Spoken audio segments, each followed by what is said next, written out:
Welcome everybody to AngelNV, our third edition of this semester, if you will, from the fall of 2021 into the winter of 2022. Thanks everybody for coming out.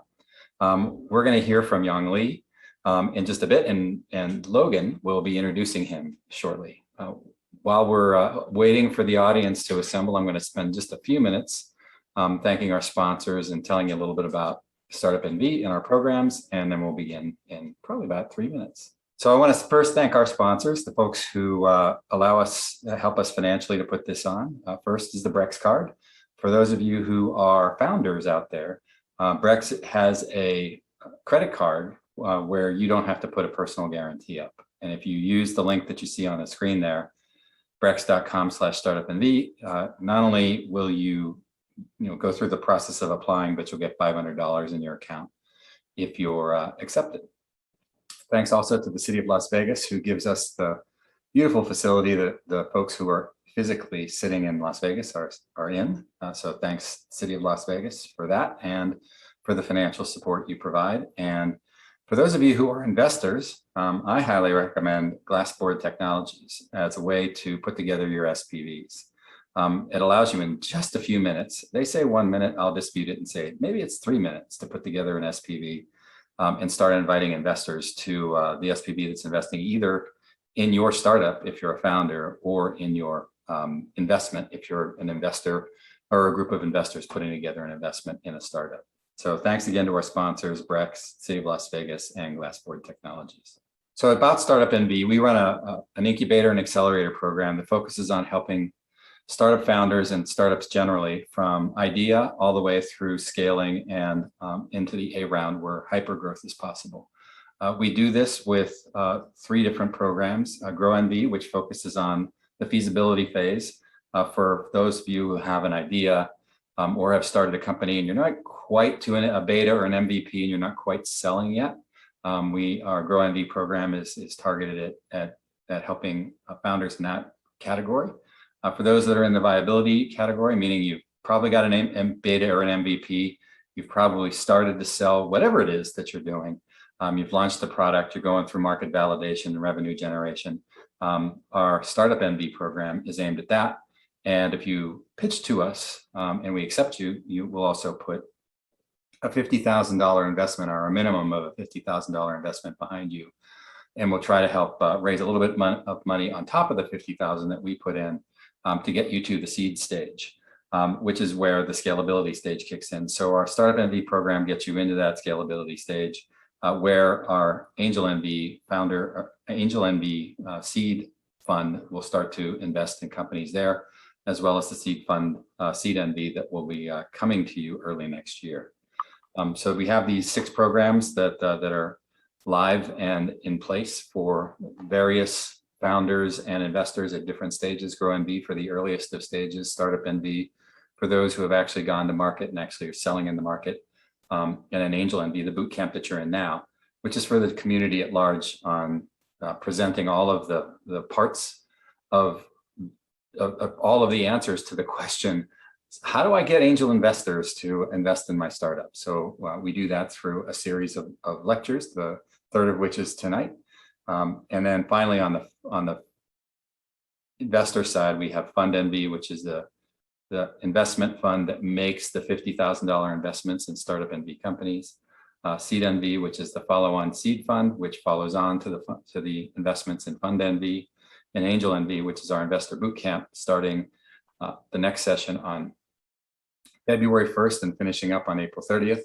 And we're hoping that many of you who are participating in this founder bootcamp will apply to the investor conference fund when you're completed with this bootcamp.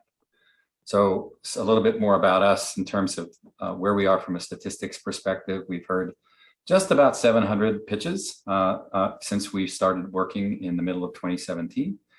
We've had 53 companies come through our accelerator program. 29 of them have been funded, so a little over half. And we've raised with those companies a little over $70 million in pre-seed and seed funding for the companies that have come through the program. So it does work. So thanks again for everybody for coming out tonight. Logan, you're going to be batter up to introduce Yong Li, our presenter for the evening. And from here, Logan is going to be your MC for the rest of the evening.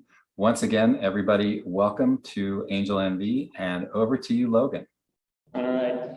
Thank you, everyone, for tuning in online and everyone here that's in the room. It's my pleasure to introduce Dr. Yong Li here from UNLV. He's a professor of entrepreneurship and the director for research at the Troesh Center for Entrepreneurship and Innovation at UNLV. He's been on a number of advisory boards for various startups, and he has expertise kind of the gamut of innovation, market research, all the way to raising capital. And we're very excited to have him here today. Please, if you guys have comments online, please make sure that you're tuning those in to the chat, and we will feed those questions into Dr. Li. But without much further ado, I'm going to get Dr. Li's presentation geared up here, and we'll start here. Thanks so much. Thank you for the introduction, Logan. It's been a pleasure to be here, and thank you for joining us. And so, tonight I'm going to talk very briefly why we would like to have customer discovery. And so before we get started, let me ask you, how many of you are starting a lifestyle business, a side hustle? A what? Lifestyle business what? A side hustle. Awesome. So how many of you are starting a Main Street business, trying to make a living, earn a living? Side hustle. We'll call it that, like you said, the side. And how many of you are starting a business that you think have a high growth potential? That's great. And so I'm going to talk primarily to those that would like to start a business with a high growth potential. But I think if you're starting other types of businesses, I hope you also find this useful. Now, so we live in a world of full of volatility, uncertainty, complexity, and ambiguity, right? And it presents challenges, but it also creates opportunities for entrepreneurs like you. Create value by finding novel solutions to solve big, imminent problems. Now, established companies such as Microsoft and Amazon, they usually have already figured out what their customers want or need, and they have various product solutions to meet the customer need. Unlike those established companies, when you start a business, usually you're trying to figure out what the customer needs or wants, and what the product solution should look like, and how it's supposed to address the customer's problem. And so there is high uncertainty there, in other words. And so how do we start? It turns out there are various approaches to starting a new business. The very first one, just do it. How many of you like that approach? As Sir Richard Branson once said, no, screw it, let's just do it, all right? Entrepreneurs have a preference for action, as we tell from those of you in attendance. And there's nothing wrong about it. But if you do not have a strong vision or a detailed plan, then how can you figure out when to try a new path when things are not working out as expected? Or what kind of new path, right? That's the downside of this approach. And there's also this approach, build it and customers will come. How many of you believe in that? Okay, great. And so this is usually popular among those with a strong engineering mindset. It's focused on product development. The risk of this approach is that you would not get customer feedback until the product is built and launched. By that time, it might be too late and too costly if the customers don't actually want your product. And so this approach usually works for life and death products, as in the case of finding a cancer cure or finding a COVID-19 treatment. But this approach usually does not work or may not work for most other products, especially when we talk about consumer products, because there the issue usually is customer acceptance and market adoption. And so I pose this question to you. what do customers buy?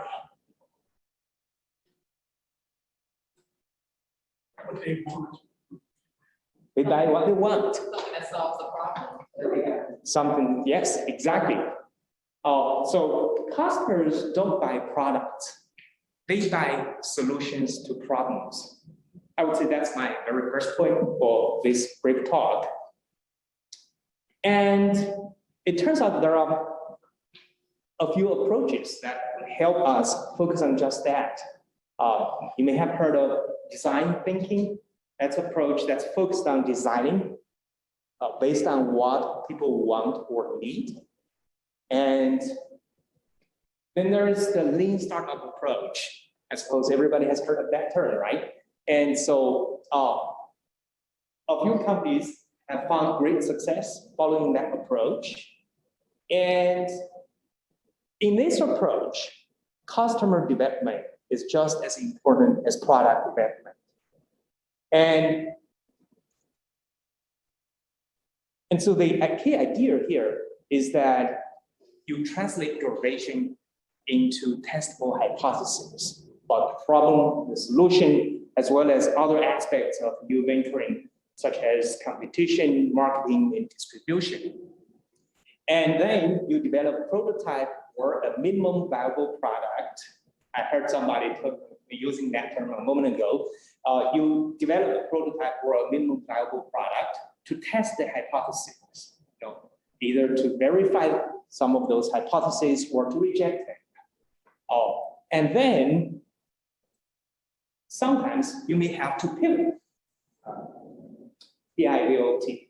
Basically, that means that you have to change some elements of your business model based on customer feedback. And so here, the key or the essence, if you like, of the lean startup approach is to maximize the amount of learning, right, with the least effort. That's how we have this term, lean startup. And so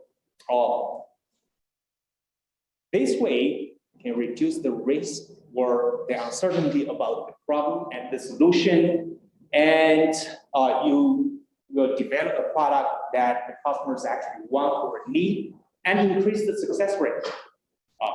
If it fails, we can fail cheap, fail fast, fail forward, right? And so, and of course, this is an iterative learning process. This may sound all very abstract. Logan makes this even more challenging because with 30 minutes, I want to go through all the major ideas, and sometimes I don't have time to give you specific examples, but when it comes to the discussion session, we may get to some of that. And so with that, we know that we need to understand what the customer needs or wants. How can we do it? Well, first of all, when we talk about the customer need, we can talk in terms of the kind of pains that the customers want to be relieved, or in terms of the gains that the customers expect. And the very first question that we need to ask is, what is the level of intensity in terms of the problem that you're trying to solve, or the customer wants to be solved? Right? Is it a serious pain? Does it keep the customer awake at night? Is it on the top of the customer's list of challenges and problems? And is it a must-solve problem, or is it nice to solve? The second thing is, what's the frequency of the problem occurring? Does it occur once a month, once a year, or once every 10 years? I hope it's nothing that, right? And also, do enough people care about the problem for this to become an attractive opportunity? Right? We'll get to that in a moment when we talk about size market. And then the next one is, when we talk about problem, solution, and the customer need, in most cases, there are actually existing solutions to problems. And so in that regard, where is the customer dissatisfied with the current solution? Is it too slow? Is it not convenient? Is it not user-friendly? Right? And what's unique about your solution? Why do you think the customers are willing to pay for your solution rather than an alternative solution? And finally, will customers care enough to refer to your solution to others? That's the best case scenario if you have that. So in other words, do you see any excitement among the customers?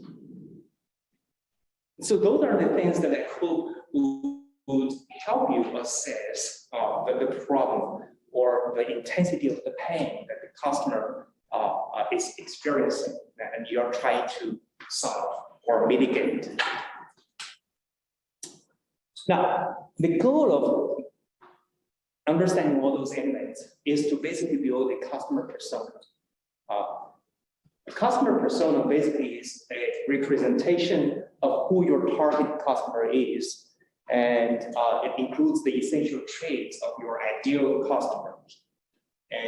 And so with an understanding of the customers and the customer need, we essentially will then design some experiments. We're going to talk about those in a moment, very briefly, and test those hypotheses about the problem, the customer, the solution, your value proposition, with field work, of course, and then learn from the customer feedback, take action.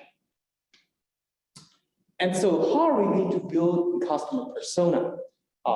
There are several dimensions that we need to consider. For example, the demographic factors. Those are generally specific objective factors, such as the name, age, gender, etc.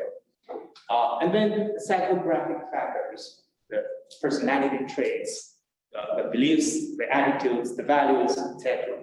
And also the geographic factors, location-based. Where do the customers live? How do they buy? Where do they buy? How can you reach them? And then also behavioral factors. These are related to the shopping frequency of the customers, their buying pattern, their purchase history, their budget, etc. And so those are the dimensions that help you build customer persona. And of course, these are all hypotheses before you have your first sale. That's very important. And another thing is, who's the customer? Who are the stakeholders in the customer's decision-making process, in the customer's buying process? And so I always use this example. Consider a teenage daughter asking parents for a new iPhone, right? So the daughter comes back home and asks the dad, well, several of my best friends just had a new iPhone. I also want one. And the dad said, well, let's wait for mommy to come back home and discuss it, right? And the little brother said, if she wants one, I also want one, right? And then finally, mom comes back home and discusses with daddy and said, well, tomorrow, your dad is going to take you to get the new iPhone. So this is a very simple buying process, but it actually involves a lot of stakeholders. So here are the questions for you to think about. Who's the initiator, right? Who is the influencer? Who's the decider?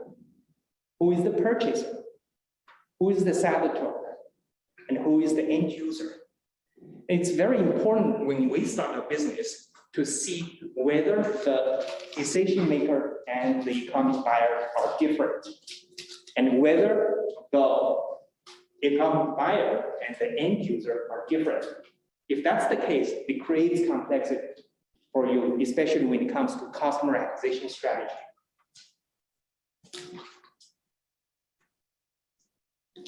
And of course, for a startup, a product for everybody usually ends up being a product for nobody. And so that means that it helps to be focused initially. And that means that we'll need to select certain target segments. And how do we do that? Here are two dimensions for you to consider. One, what is your company's relative strength as compared with competition? And two, what is the attractiveness of the target market segment? And so yes, you are passionate about the idea. and there's a high level of intensity when it comes to the customer pay, right? But that's not good enough.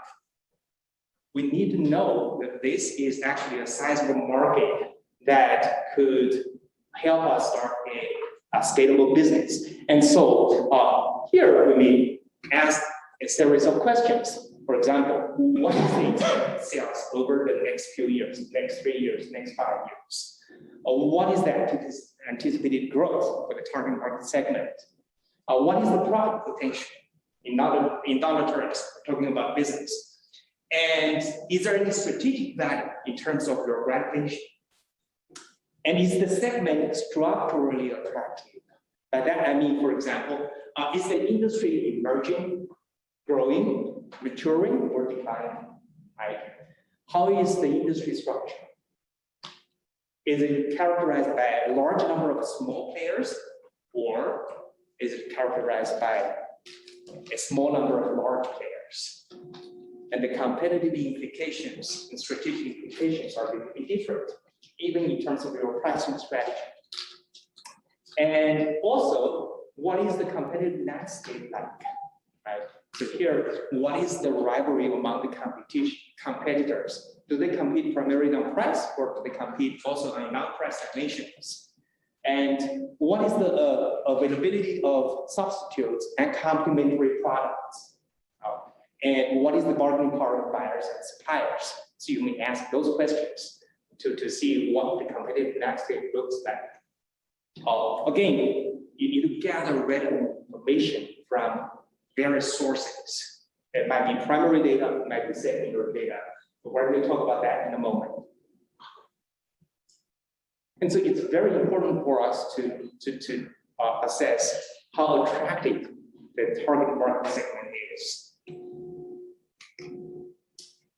And that leads to the issue of sizing the market. How big is the market? We start with the total available market,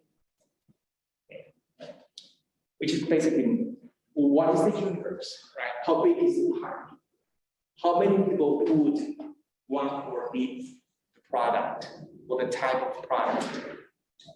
And then, what is the served available market? By that I mean, how big is your size? How many people would want or use your product? How many people would have the budget to purchase the product? And then finally, we talk about target market. That's the market segment that you decide to serve. And who are you going to sell to in year 1, year 2, year 3?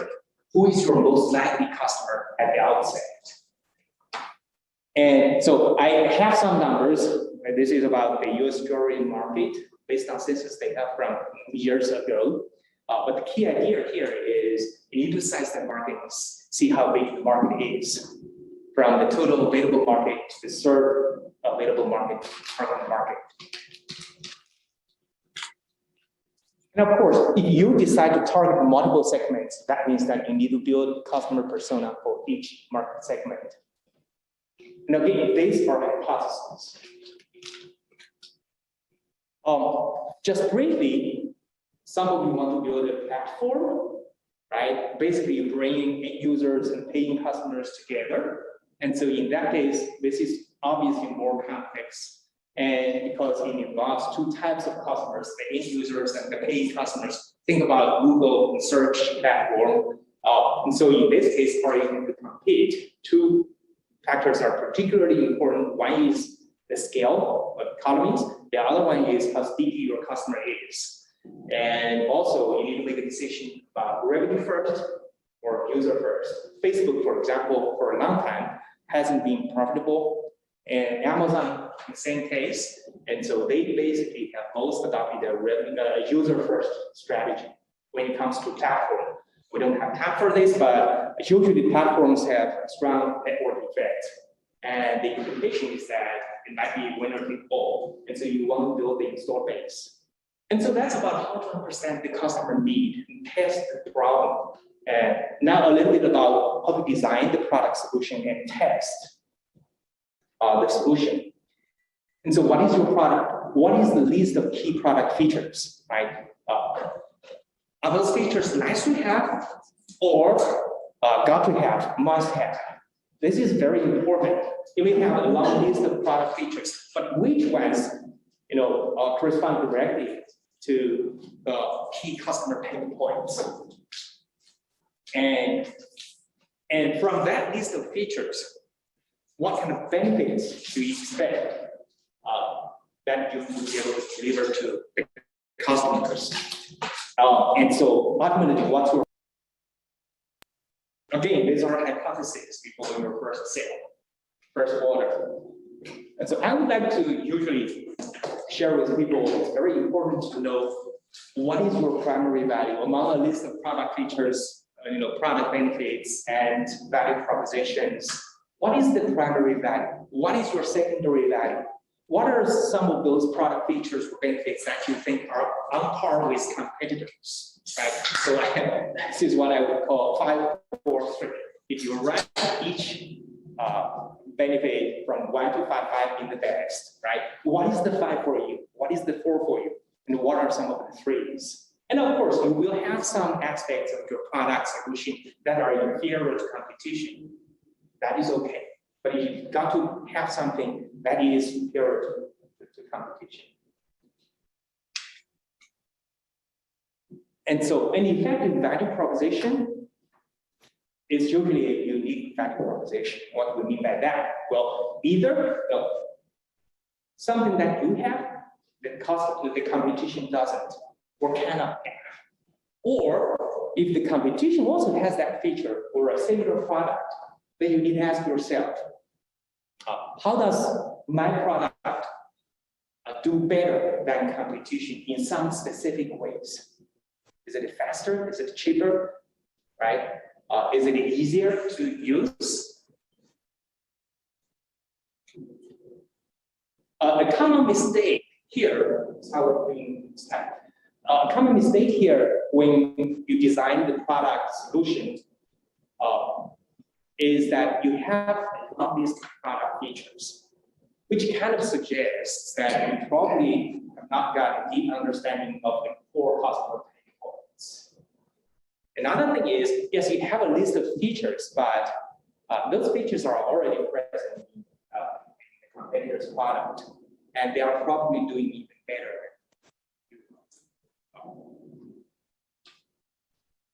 Or sometimes, you think you have a unique feature that competition doesn't. But if they recognize the value of that feature, they may assemble a team and come up with a better feature in a week or so. I would say this shouldn't be so discouraging to you. There are many other factors that are involved because sometimes, for example, competition realizes the value of that feature, but they may not find it worth pursuing for a big company, for example. And so customer discovery ultimately is about translating your vision into testable hypotheses. And the goal of doing that is to ensure a problem solution fit and ultimately a product market fit or PMF, right? And so you like to avoid a situation where you want to ship Y, but the customers want X. And so this is a nice tool that will help you in determining whether your value proposition matches perfectly with the customer need. That's called the value proposition canvas. And so now in the rest of the time, I will discuss very briefly what kind of tools are available for us to test the hypothesis. And so there are 2 types of data when it comes to doing market research, testing our hypothesis. Either you collect first-hand data specifically for your startup, and that's the primary data from customer interviews, expert interviews, surveys, focus groups, minimum viable product, prototype, usability tests, etc. And then sometimes the secondary data might also be useful. Secondary data that were collected by others for other purposes. And so here, for example, we may have macroeconomic data, right, in terms of inflation, interest rates, employment rate, etc. And also data related to the market, the industry, or the competitive landscape. And of course, you've got to have information about your competitors, the key competitors in particular, the competitors that look most similar to you. And of course, primary data are great for understanding the customer need, understanding the customer pain or gain. And secondary data are great for understanding broad trends. Where is the industry heading? What's the growth rate like in the next 3 to 5 years? What is the industry life cycle? Right? And then I would like to highlight the importance of developing a prototype or a minimum viable product. In my courses, students are required to have some kind of prototype or minimum viable product. Otherwise, it's not entrepreneurship. Entrepreneurship ultimately is about passion, right? And so prototypes essentially validate how something people need will be built, usually from the perspective of the developer, the engineer, the marketer. And minimum viable product validates how something people need should be built from the perspective of the customers. These are not mutually exclusive concepts, by the way. And so there are various types of prototypes. Have low fidelity prototypes such as paper prototypes, digital prototypes, which from many of you have already used before. And there are also high fidelity prototypes that can be used, for example, to test the product solution, test on specific features. These include rapid digital prototypes, miniature versions, scale models, 3D models, 4D models, etc. And also we have various types of minimum viable products. Low fidelity ones include customer interviews, blogs, forums, social media, paper prototypes, landing pages, explainer videos can be very effective as illustrated by the success Dropbox. And high fidelity of MVPs include interactive digital prototypes, miniature models, 3D models, Wizard of Oz. Yes? Can you tell us about the fake door? The fake door, for example. Okay, Facebook. When you surf the Facebook page, there's something that says, "Here's the unique feature. Would you like to try it?" You click and say, "Oops, the feature hasn't been up yet." But as a matter of fact, Facebook is probably just testing how interested the customers are in that feature. Okay, it's fake door. Wizard of Oz, basically you say it before you build it. And one classic example is actually Zappos. Crowdfunding can sometimes be used to gauge customer interest, customer need. However, I would like to emphasize that in the early days of starting a new business, try to collect some primary data. Yes, you can rely on secondary data to show how big the market is, how much growth potential it has, etc. Right? If you capture 1%, it would be a $1 billion business. But primary data, I think, would be more convincing in the early days, and it also would help you, I would say, ensure a problem solution fit. When you test the product solution, I would like to just call attention to a few points. Like when you ask your potential customers, do they think your solution is somewhat different? Do you find anybody that is actually excited about your product solution? This is very important in early days. And what if they want you to add more features, right? I bet some of you have come across that type of customers. And if some customer feedback is negative, what do you do? Okay. So you need to think about those things. Now, of course, as you try to understand the problem and test the product solution, if you find that the company has uncovered the problem that a sizable number of people are eager to solve, then that signals that you may proceed. Right? But if not, it's probably time for you to change certain elements of the business model, that is to pivot along some dimensions. And sometimes you find out that there is just no match or no fit between the problem that you think is worth to address and the solution, and so you may decide to give up. And of course, we have so far just focused on, I would say, a small piece of a big puzzle when it comes to starting a new business. Essentially, we have focused on the problem and the solution. There are many other aspects that you need to deal with. For example, how to acquire a customer, how to retain customers, how to grow customers, right? And how to distribute the product to the customers, how to monetize the idea. And so here's a recap. It is very important for us to engage with customers in the early days. That's the process of customer discovery. We need to understand the customer and test the problem. And we also need to design the product solution and test using some of the tools. And again, this is an iterative learning process. You don't have to come up with a perfect product and then it turns out it's not wanted by a customer or a sizable number of customers. So that is my presentation. All right. Now open to questions. Yes.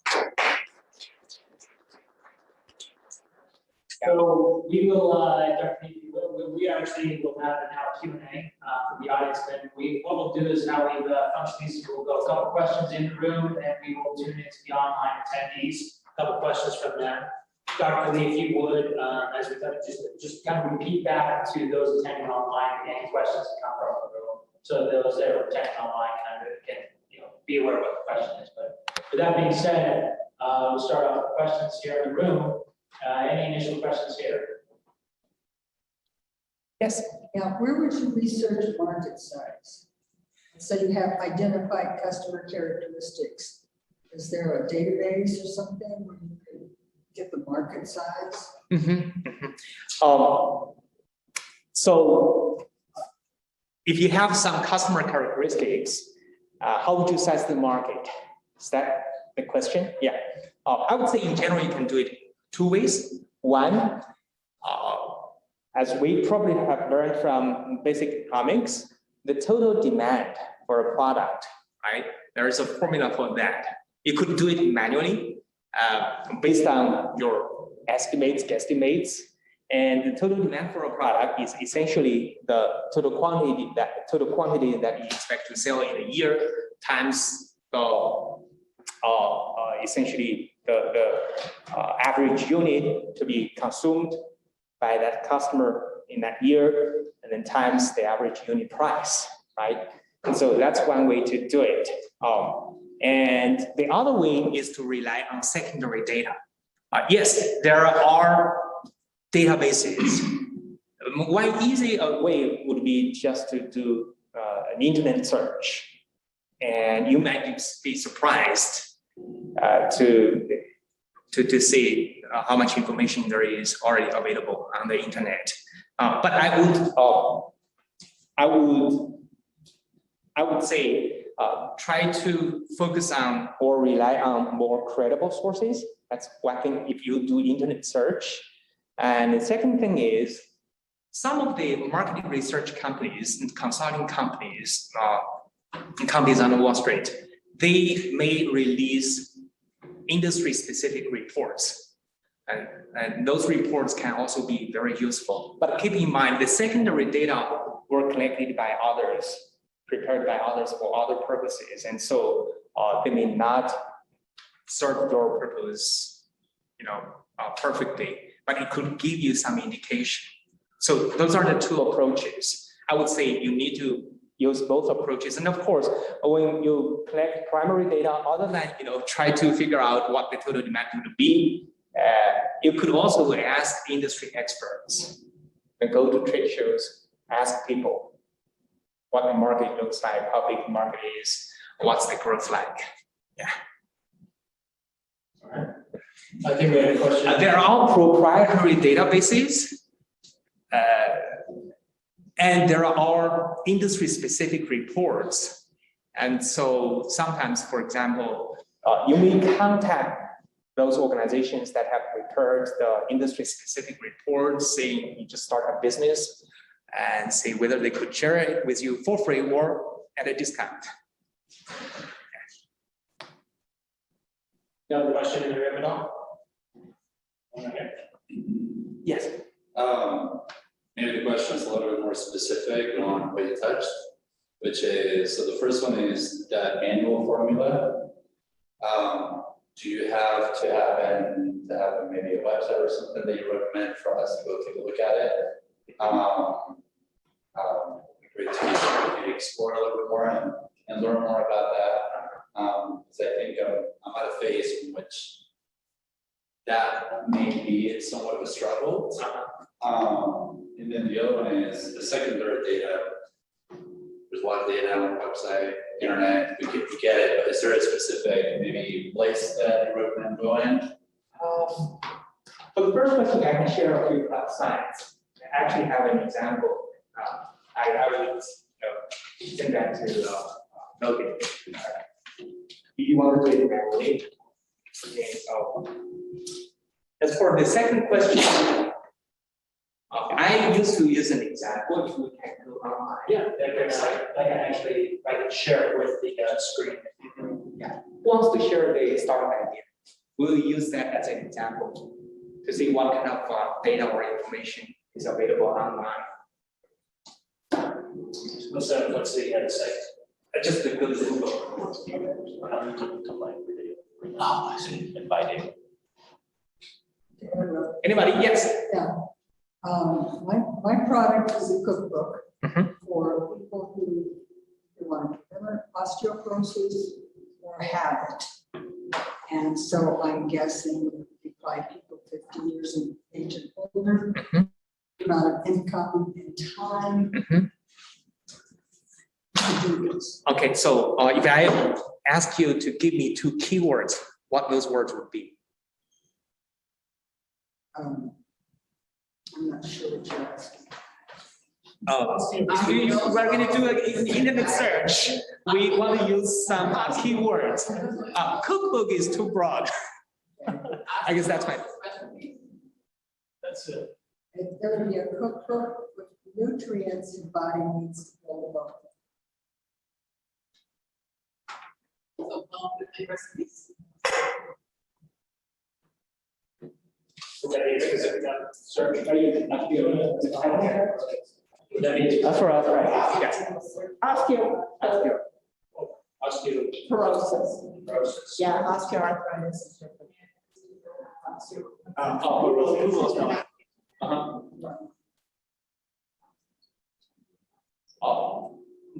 What's your name, please? My name? Anita. Okay, Elena. So here, the very first one is actually there are already recipes for osteoporosis prevention diet. You may take a look quickly, and if we scroll down, when I need, I would say that's probably one of the more reliable sources, right? It's too small, I can't read. Yeah. Would these be considered primary or secondary resources? Or? Secondary sources. Or you could change that to diet, osteoporosis, even having industry report, and see what we find. Recipes for national osteoporosis. Yeah, I mean, that was the first result. Yes, we do have one there.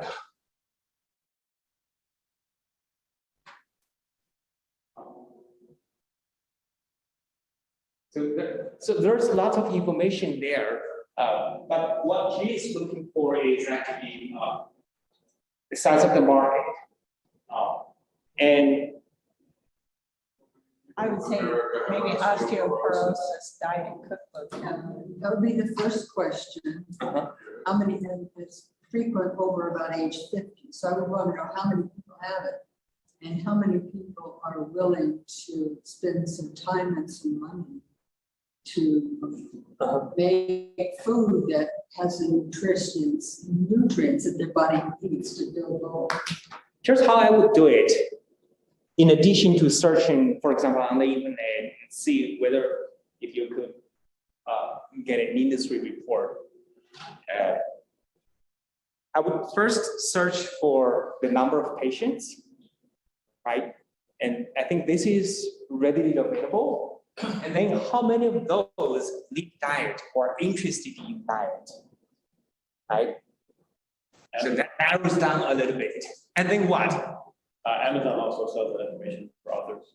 So a lot of authors, especially when they're writing ebooks or when they're writing new books, they'll actually reverse design it and look for the narrow niche that they're looking for. So for example, if you're writing fiction, they'll look for something like, let's say Halloween, werewolves, werewolf romance, BDSM werewolf romance, and then they'll write that book because that's one of the most by that data. So you can search for osteoporosis, nutrition, recipes, bone building, narrow that all the way down, see how many people are searching for that, how many books are in that category, what the sales are for books in that category, because Amazon wants you to produce that book that's worth producing, and it sounds like it would be.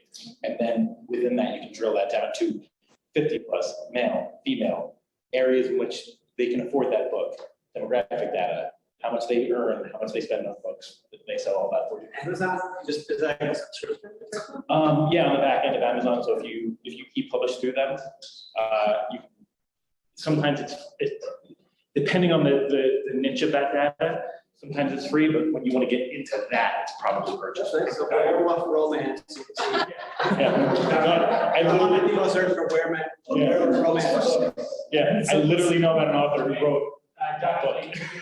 We actually have a couple of questions from online. If they don't mind, they're going to tune in on that speaker there. Sure. Now, you want to go ahead and ask away on that? If you don't have any specific information about the age group, you need to also do some research on that aspect as well. Okay, so we can talk about the after this. Yes. Hi, Dr. Lee.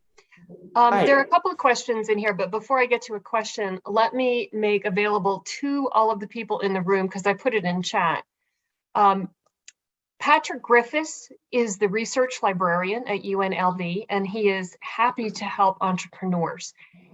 You have to have done some preliminary research, though, online, so that you can ask him very specific questions.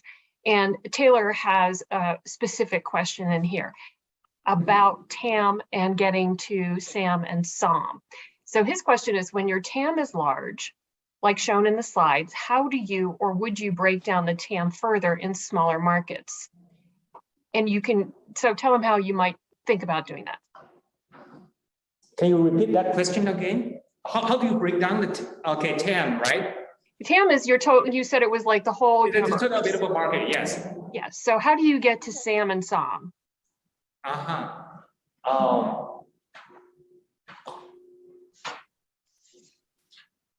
That's a good question. If we just go by definition, the total available market basically is the universe, the total number of people that would want or need the type of product. Then you go from there, how many people would actually have the budget? How many people would actually want your type of product? That would be the serviceable available market, right? And then finally, target market is largely your own decision. You decide to serve a specific group of customers with similar want or need. That would be your target market within the serviceable available market. Yes. And I would add that at Startup NV,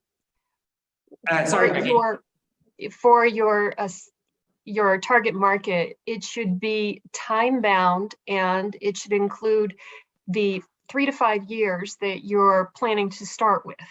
And so if it's in the state of Nevada or if it's in the United States, so you have narrowed it down to a geographic area and a time period, the amount of income revenue you think you can make in 3 to 5 years. That's what we like to see. Yeah, that is very specific. I tend to think on a more conceptual level, who would be your ideal customer? Who do you want to sell first? That would be your target segment. Okay, that is obviously a slice of the total market. Lowest hanging fruit. The lowest hanging fruit. Yes, the lowest hanging fruit. Well, it's not just the lowest hanging fruit, it's also where you're going to focus your efforts for your first 3 to 5 years or your next 3 to 5 years. Here's another question, Dr. Lee. Grace has asked, under hypothesis testing and market research is proprietary databases. How do we find those databases for our specific industry? And can you give an example? So here's what I know. Most universities actually subscribe to proprietary databases, and they actually spend a lot on those databases. So for example, at UNLV, we subscribe to a database. I don't want to advertise or anything, but there's a database that's called IBIS World. And so usually that give you some information about the market, the size, the growth potential, etc. Right? Yes. And you can take other advantage of that database by contacting Patrick Griffis. It's PATRICK Griffis, GRIFFIS at UNLV.edu. In addition to IBIS World, they have Statista, which does great statistics, and they may have a subscription to App Annie, which is if you're planning to create an internet app or phone app. They have tremendous details on and really broken down markets for applications. So for industry trends, market trends, that is one database that can be useful. Of course, there are many other proprietary databases. And if you're looking for a publicly listed company that looks most similar to you or the key competitor, you may search Edgar. And if you have just started up, I would highly suggest that you focus on the S1 filings. That's a good follow-up question to Maggie. Yeah. Hey Maggie, you brought up Statista, so I came across a couple different reports, but they charge you like $200 for a given report. Is that something that is included with the membership, or Well, no, it's not included with our membership, but Patrick Griffis has access to that database. So you, as a person who's near Las Vegas, can contact him and he will help you with this research because they've already subscribed. At what I'll do is Dr. Lee has a number of resources, and then we have some for the market research. At the end, in follow-up email, I'll be sending out some. I would be able to send you a detailed list, including all those databases we've discussed. Yeah, you may download an Excel spreadsheet, by the way, from that source. Yeah, we'll send out those resources to all of you. So, and then of course, we're recording and conducting these presentations and the presentation itself. Thank you. Dr. Lee, another question for you. Sure. Yevis is asking, I have a question related to the platform slide under how to compete. Can you explain further what you mean by sticky? I can spend 2 hours just on that topic, but and so when we talk about a platform, usually you think about many of the high-tech industries, by the way, they have platform companies that essentially build platforms. Think about Google, right? Google provides the search platform by bringing the paid customers, those companies that would like to advertise on Google, and the people that would like to search for free, of course. Google essentially bring those two types of customers together, right? That is a platform. Also think about Amazon Marketplace brings the sellers and the buyers together through that platform. And platforms sometimes are characterized by the so-called network effect. That is the value of the product increases with the number of users. I simplified this a little bit. It's more complicated than that, but for now, just for illustration, the value of the product increases with the number of users, right? Think again about Google search platform or the Amazon marketplace. And when you have particularly positive network effects, that is the value of the product increases, not decreases with the number of users, you would like to build the install base. And sometimes there is a so-called positive feedback loop. When that's coupled with strong network effects, then you might see a winner take all, right? And what it means is that initially when the industry just emerges, you have a large number of competitors, and then gradually you will see one or two dominant players. That's what we have seen in many of the high-tech industries. And so if that's the case, it basically means that you want to reap the economies of scale and try to take advantage of the network effects. And how do you do that? Think about Amazon Marketplace, for example. Yes, you could initially provide all sorts of incentives to attract a large number of customers, right? And you build an enormous installed base or user base, customer base. But how can you make sure that those customers would keep using Amazon Marketplace? In particular, if the switching cost is very low. And so what I mean by sticky is that essentially you want to do something to increase the switching costs of the customers so that they would stick with your platform, keep using your platform rather than switch over to other platforms. That's what I mean. And of course, there are various strategies, right? And also think about Netflix, Amazon Prime Video, those are competing, and see what kind of incentives they have offered to attract and to retain customers, to keep customers sticky. Yeah. Dr. Li, we do have another question. This one is going to be a little bit complicated to listen to. So Chris is asking, back to the TAM, SAM, and SOM. Can you base SOM on the bell curve for adoption? And then he spells it out. Innovators make up 2.5%. Early adopters are 13.5%. Early majority are 34%. So he goes into all of the different aspects of the bell curve. Excellent. Would you agree that that is one way to approach it? Yes, and actually, I'm glad that you asked that question. So we're talking about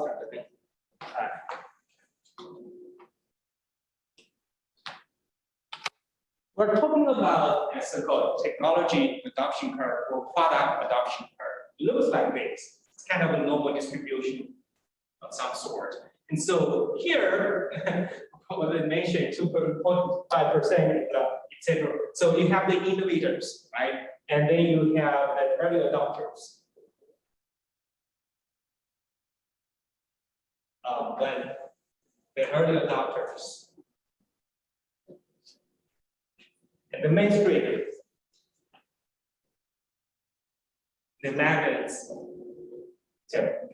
late adopters, laggards.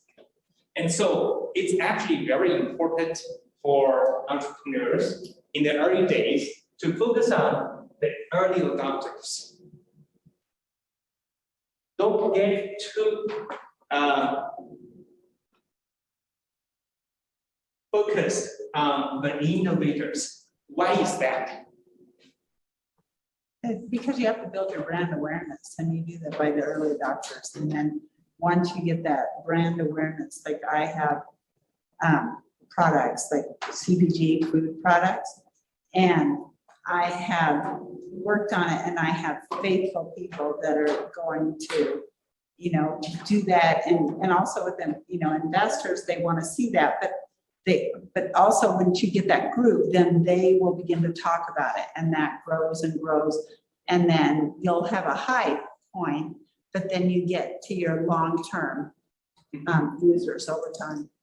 So here, there is a key difference between innovators and early adopters. Yeah. I'm thinking that the early adopters, like you said, they might spend the words as the innovators are more like the close. They are sometimes called the enthusiasts. They're enthusiastic about your product solution. They're so enthusiastic that they might not be very helpful when it comes to, you know, identifying the right group of customers, spotting any errors, you know, missteps, that kind of things, right? And so you do want to focus on the early adopters that might be eager to try, but at the same time, they are also forgiving, right? And so, yeah, you would like to focus on the early adopters, not necessarily, you know, just the innovators. If you are going to just focus on the innovators, you might have what we call false positive in early days. You thought you come up one of the best products in the world. That's just because you're just focusing on all the enthusiasts. Yeah. Yes. Well, in relation to like the path of different adoption, but I think the question was mathematically, can you extract or anticipate a certain share? And that seems a little. That's a question. I can't tell, to be honest. You've done research on That's hard to tell because there are many other factors other than how well you do as a startup. There is another thing that is sometimes we talk about the chasm. For a startup to become a scalable business, a big company, you have to cross the so-called chasm and attract the mainstream customers. But sometimes, you know, the needs, the characteristics of the early adopters may differ a little bit from those of the mainstream customers. Say that you study 100 CPG products and you analyze their sales path, and when they reached the innovator level, it was 4% of what their market reached 2 years later. So you think that you can predict it, right, based on what your sales are now, or maybe. So the issue is that a legitimate analysis, or is that no speculation? By looking at other products, Keep in mind, trying to come up with a mathematical prediction. Yeah, I would say this probably is going to be a good proxy if you use it for predicting the demand for the whole industry. I'm not sure how reliable it will be if you're going to use this to predict the sales for your startup. I guess that's my point. Yes. Whether you're talking about, that would be my point. Like when you're developing your sales though too, you have your early adoption, your things, but you also need to get as much data as you can on similar products that have entered the field.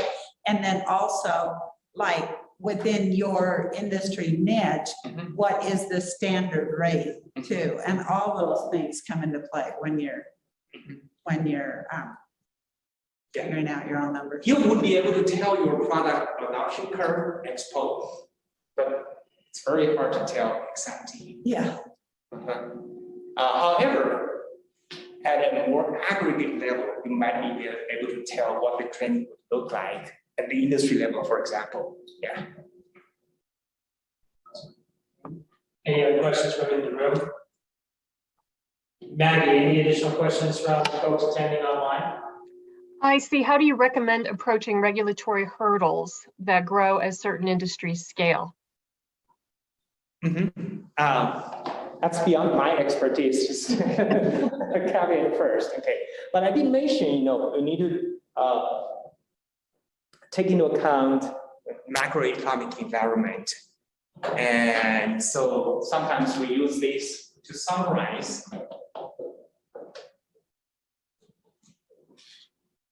the macro environment. It stands for political, economic, social, cultural, technological, ecological, and legal. Okay? And when we talk about regulatory hurdles, that could be related to the political and the legal aspects. Now, if you start a business in biotech, for example, obviously you need to obtain FDA approval. And how are you going to do it? I suppose that could be a topic for AngelNV and Startup NV login. Yeah. Thank you very much, Dr. Everyone. Thank you for everyone for attending. Dr. Lee, appreciate your time. Thank you. Everybody. For those of you that are here, Dr. Lee's he's got a few more minutes. Feel free to introduce yourselves. We'll have a few more questions. And then, of course, those who are attending online and everyone that's in the room, we will be having our next session next week. And that will be with Bill Sicklever. We will be talking about the financial considerations and components and things you want to pay attention to as you enter into due diligence of the company. So preparing your financials for due diligence. That'll be next week. That will be taking place in Reno. So those attending here in the room in the Las Vegas area, you will be attending online. Those in the Reno area, please stand by. We'll be sending you location information regarding where that will be taking place. Again, thank you all for tuning in, and we look forward to seeing you next week. Yeah. Logan, the Reno stuff will take place at the Innovation Center, but we'll include the address in emails. Yeah, and again, I will send out a resource, an email after this. It will have the video recording and Dr. Lee's slides, as well as the additional resources that Dr. Lee has in mind and the ones we're addressing in the room, and the resources at the UNLV library, Patrick. Thank you everyone for attending. Looking forward to next week.